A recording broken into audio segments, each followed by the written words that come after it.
Bom dia, bom dia, bom dia. Sem Bíblia não tem café. Hoje nós já estamos no capítulo 44, no livro de Salmos.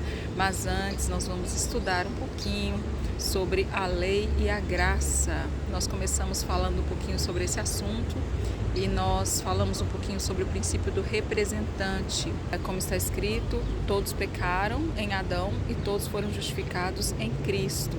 Nós falamos um pouquinho também sobre Davi e Golias, no sentido que os dois eram representantes. Quando Davi venceu, todos venceram.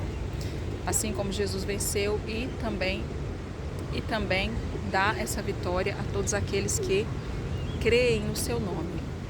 Apesar de nós estarmos vivendo na época da graça, muitos vivem como se estivessem vivendo no tempo da lei.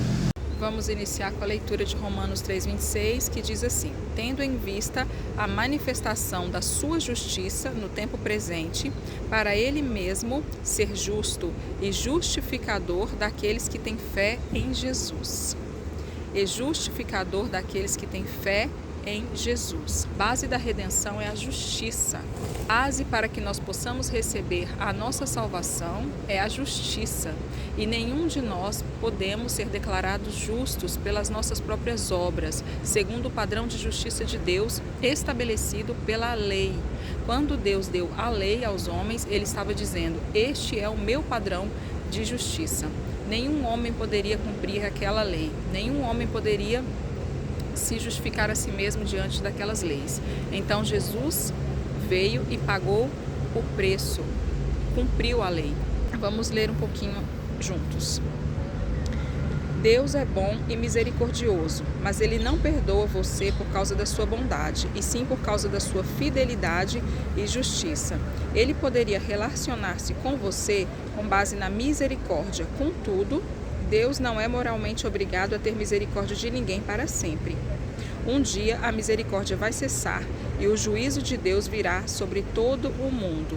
Um dos atributos de Deus é a justiça, e Deus não pode negar a si mesmo. Então, para que tivéssemos segurança, ele assinou um documento e fez uma aliança, porque Deus é juiz e ele não pode simplesmente esquecer o nosso pecado. O crime precisa ser punido. Como conciliar o amor e a justiça de Deus? Deus não quer nos condenar, porque Ele nos ama, mas a sua justiça exige a nossa condenação. Deus tinha a solução. Ele mesmo veio e pagou pelo crime em nosso lugar. Assim, o perdão de Deus é baseado na sua justiça. No Calvário, o amor e a justiça se beijaram, como diz a palavra de Deus, assim como a graça e a verdade se encontraram.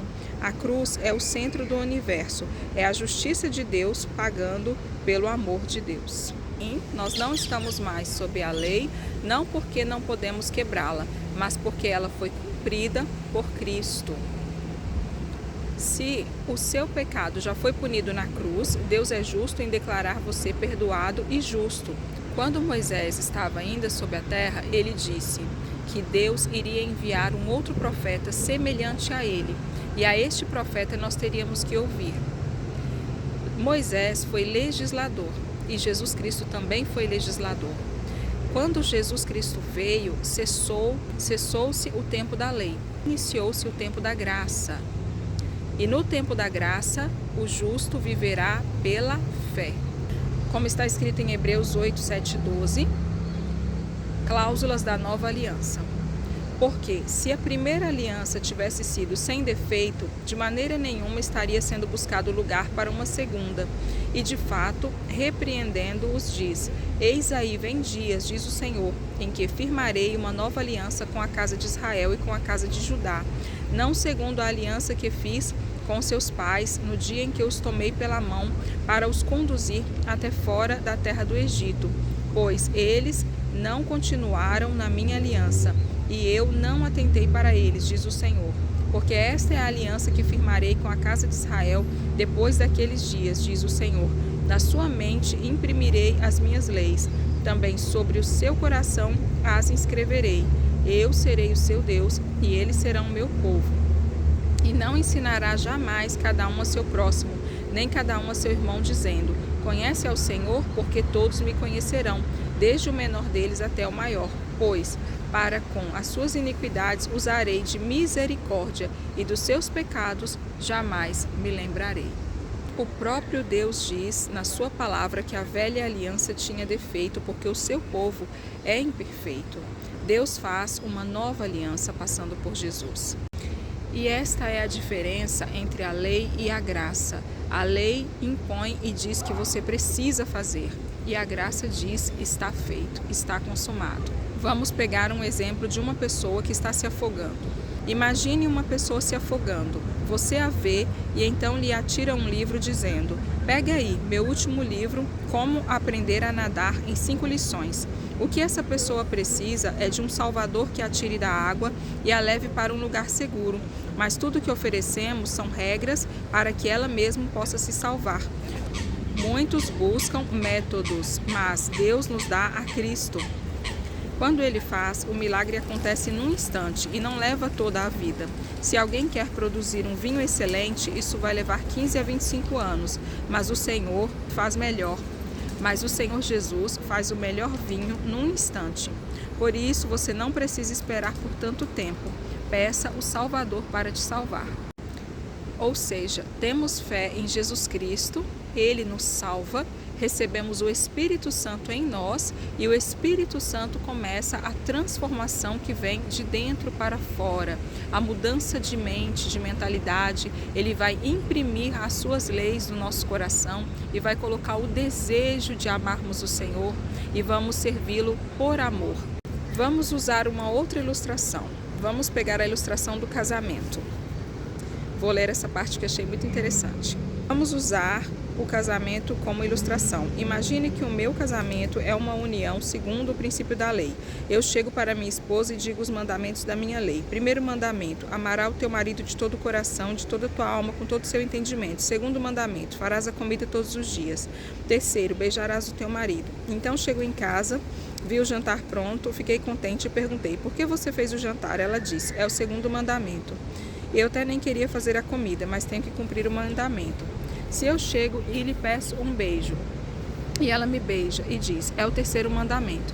Eu fico confuso e pergunto: você me ama? Ela diz: claro, é o primeiro mandamento. Creio que nenhum de nós gostaria de estar casado com uma mulher que nos beija ou faz a comida, porque a lei manda. Nós queremos ser amados. Imagine um casamento segundo a graça. Em vez de dar à minha esposa os mandamentos, eu decido conquistar o seu coração, mostrando o quanto eu amo. Trabalho e faço sacrifícios por ela, para que ela seja suprida e feliz. Um dia que chego em casa e lhe pergunto: você me ama? Como posso não amar? Responde ela. Você me ama tanto que me conquistou com tanto carinho e dedicação. A velha aliança é: amarás o Senhor teu Deus, mas a nova aliança é: nós amamos porque Ele nos amou primeiro. Pronto, gente, por hoje foi isso, nós vamos ficando por aqui. Agora nós vamos meditar em Salmos do capítulo 44. Ó Deus, nós ouvimos com os nossos próprios ouvidos aquilo que os nossos antepassados nos contaram. Ouvimos falar das grandes coisas que fizestes no tempo deles há muitos anos. Eles contaram como expulsastes os povos pagãos e puseste o teu povo na terra deles. Contaram como castigaste as outras nações e fizeste o teu povo progredir. Não foi com espadas que os nossos antepassados conquistaram aquela terra. Não foi com seu próprio poder que eles venceram. Eles venceram com o teu poder, com a tua força e com a luz da tua presença. Assim, tu mostraste o teu amor por eles. Tu és o meu rei e o meu Deus. Tu dás a vitória ao teu povo. No teu poder vencemos os nossos inimigos e com a tua presença derrotamos os nossos adversários. Não é no meu arco que eu confio e não é na minha espada que me dá a vitória. E não é a minha espada que me dá a vitória, pois foste tu que nos livraste dos nossos inimigos e vencestes aqueles que nos odeiam. Nós te louvaremos o dia todo. Nós te somos gratos para sempre. Mas agora, ó Deus, tu nos rejeitastes e deixaste que fôssemos derrotados. Já não acompanhas os nossos exércitos.